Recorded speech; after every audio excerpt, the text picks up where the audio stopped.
Hi folks, welcome to the Prepared Homestead. This is Travis. Thank you all for stopping by to watch. Got some weather moving in today, probably a little rain.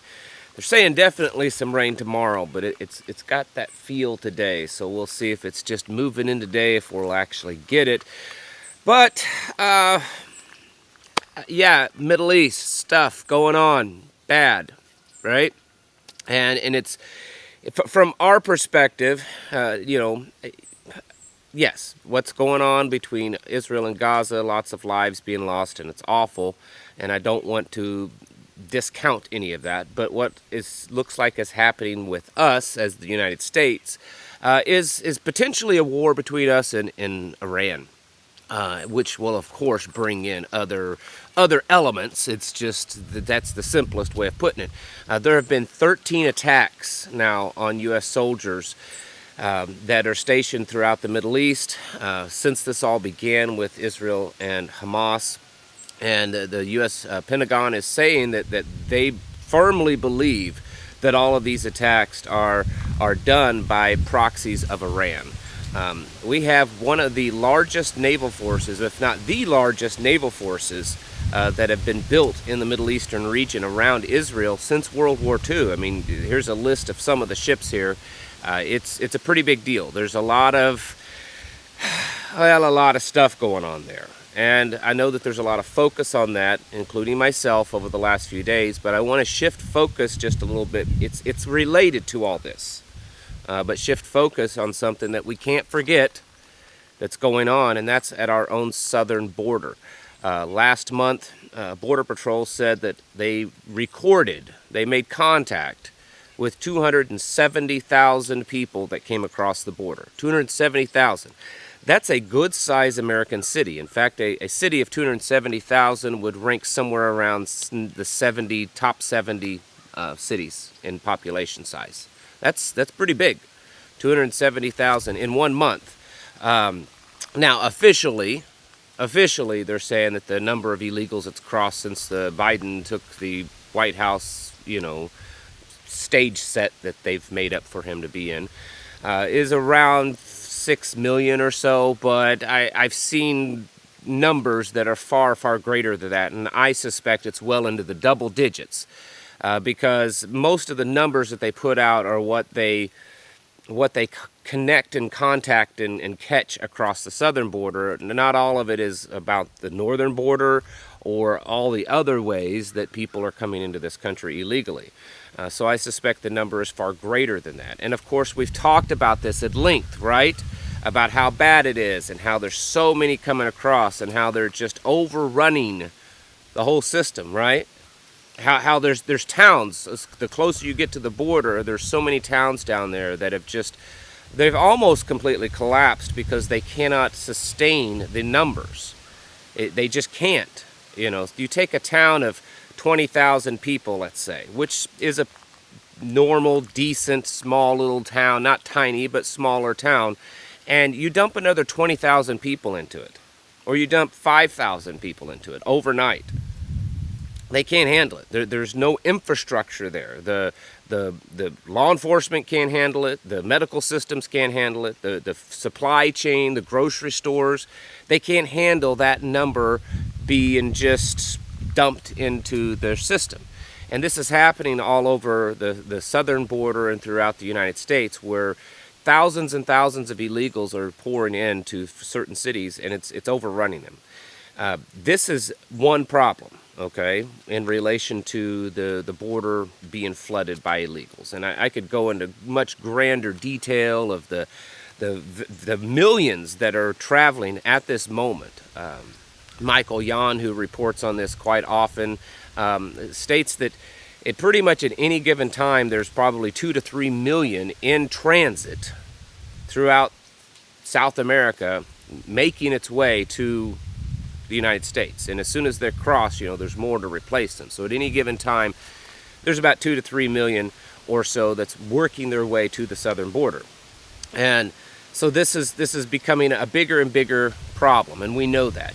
One of the problems, amongst many, is that we know for a fact that they're and it's just logic, right? It's just common sense. You don't have to be a genius to figure this one out. that when you're talking 250,000 or more crossing the border every month, how many of them are bad actors, right?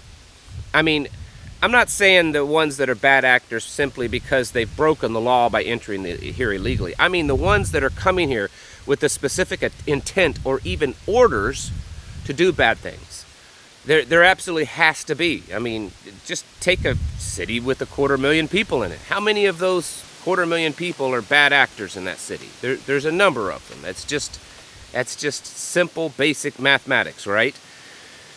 Well, we know that this has been going on for a very long time.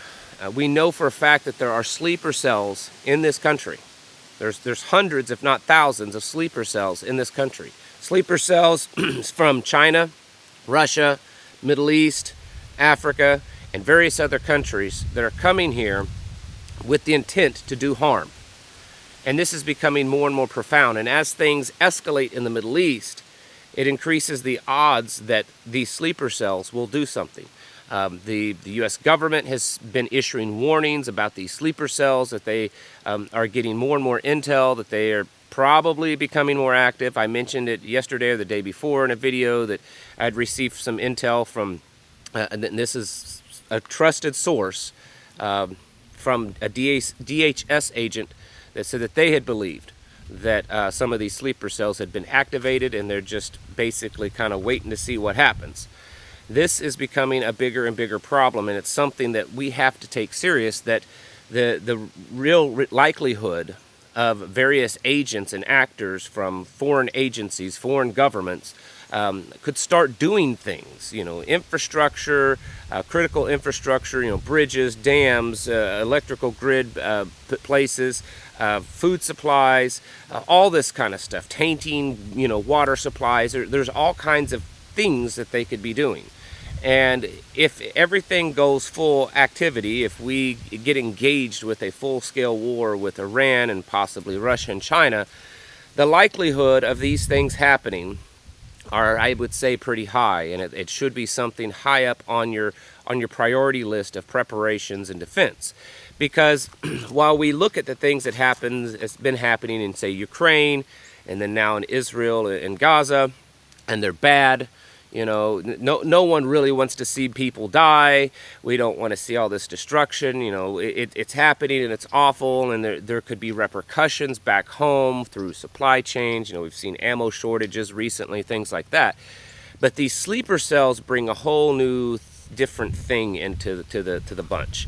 We're talking about actual real attacks here in the United States, and they could become so random that we just don't even know what's happening next. And if they become to the point that they're happening often, no matter where you're at, no matter what small town you're in or out in a rural area, you have no way of knowing if you could be near one of these attacks.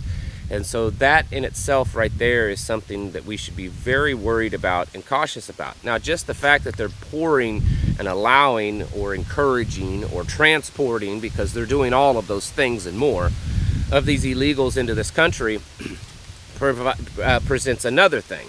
It's not just that there are these sleeper cells or these criminal elements, transporting drugs and humans and, guns and things like that.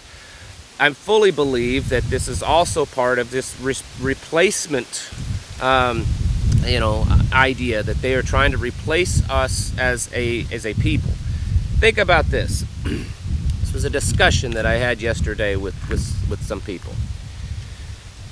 We've often talked about, well, could the U.S. government, if they finally just took off the mask and became the really bad guys, and they came after, us patriots, us gun-toting, Bible-thumping patriots, right? If they wanted to round us up or to fight against us, could it happen? Would it happen? I mean, there's the logistical side of it, the fact that there really isn't, if you rounded up all the U.S. soldiers that would, follow those orders, you're not really going to have enough to go and do what needs to be done against over 300 million Americans. But you may not have to. Think about what was going on back during the American Indian Wars. A lot of times, one of the strategies, and it's awful, I do not condone this at all, certainly. A lot of times, to drive out a tribe, U.S. soldiers or white settlers or whatever, they would cause a stampede of buffalo or something like that would actually stampede through the tribe, and it would drive them out. What if something similar like that was happening or planned to happen with illegals? Think about it. Think about, especially those of you that live in smaller communities. What happens if, you live in a town of 10 or 20,000 and 5, 10, or 20,000 illegals get dumped into your town? It's kind of like a stampede, isn't it? They stampede through the area. There's no need for U.S. or UN or federal agents or anything to come and round up all of those nasty little deplorable conservatives. The illegals will just run through and consume the resources and tear everything down. I mean, and I don't mean necessarily physically tear everything down, but just the rapid influx in population will cause so much harm to the system that it will just fall apart. It's unsustainable. It can't retain itself under that kind of pressure. About a year ago, I spoke on here, and I've talked a little bit about it since then, that I have a very close friend of mine who's a retired Army. He was a Green Beret in the military, and then he went to work for the State Department. He's now retired. But and he's a Catholic. I'm not, but he's a very close Catholic friend of mine, and he's personal friends with one of the archdioceses in the Catholic Church. And he was telling me that they were having meetings, the archdiocese, the higher-ups in the Catholic Church, were having meetings with DHS because DHS was saying, hey, we have this plan with all these illegals to kind of spread them around the country in different areas, and we really thought, because the Catholic Church is so well known for charitable acts, that the Catholic Church could help us in finding placements and stuff for all of these illegals. And they were basically, and I don't know all the details, but basically a United States map, break it up into different areas. Maybe it's the diocese, I know they have little regions or districts or whatever. Maybe it's that, I don't know. Since then, there's been talk in the news of Joe Biden wanting to put illegals on national forests. There's been pushback in that area from Congress. They've tried to, some of the Republicans have tried to pass bills that's blocking that. They're doing that in New York. They're housing thousands of illegals on the U.S. parks there in New York. And there's rumors of that happening in other places in the United States. Well, there's a lot of U.S. parks and national forests and BLM land all over the United States. And so is that part of the plan? I don't know. The greater point to this video is that, yes, there are things going on around the world that are horrific and that are escalating, and it's going to drag us into a world war. But we can't forget that back here at the home front, there's going to be very dark repercussions of that. Even if we never see an actual war here on our soil, and when I say that, I mean China invading us, Russia invading us, some kind of Red Dawn moment. It's kind of like what Israel saw with the Palestinian in Gaza coming in, the Hamas. I think that we very well could see that. But let's just say that we don't ever see that in the United States. That doesn't have to happen. There's already millions, potentially tens of millions. I mean, we're talking the real possibility of the total number of illegals over the last 3 or 4 years could easily be in the 20 to 30 million range. Especially when you stretch it out, the last 3 or 4 years. We're talking a massive amount. It would be the largest army on the planet. And even if just a percentage of them actually did things bad, along with the many other sleeper cells that's already been here for years that didn't come here illegally. They were refugees, and they brought their harems over and all this kind of stuff. And I'm not joking. I'm serious when I say that. There's huge armies already here potentially, and so we cannot live in this sheltered idea that America just isn't going to face those same things. The images that you've seen over the last 2 weeks that's come out of Israel and Gaza, regardless of which side, of the stuff that they've endured, the death and the destruction that's happened on both sides, could very easily happen here in the United States. And we cannot be so naive to think that it could never happen here. That's a big part of the preparedness that we're working on. And a very big part upon the MAG, the community, the tribe, because if those kind of things start to happen, and it's really at this point almost not an if, but a when, but let's just say it's if those things start to happen here in the United States, you on your own, well, you're going to have a really hard time standing up against all this. You're going to have a really hard time having some kind of defense and being able to survive. That's where it's so critical to have a community, to be part of a group of people. And they exist all over. Yeah, you have to work at it. It's tough to find them. It's not an easy task to find these communities and to eventually be part of them. There's always this kind of vetting, probationary period to get involved because people are very protective and we're closed off, right? But most of us are kind of open to new people with certain stipulations. But to have that and to find that and build it and strengthen it is so critical, along with your preparations and also getting out of these cities, because that's where it's going to be really concentrated. Because this kind of stuff is very real. And the very likelihood of it happening, the very likelihood of someday watching American communities literally stampeded with illegals and very possibly overtly criminal and terroristic elements of these illegals just stampeding through American communities and leaving destruction in their wake. That's a very real possibility because it's already happening. Go to border towns in Texas and New Mexico. It's already happening.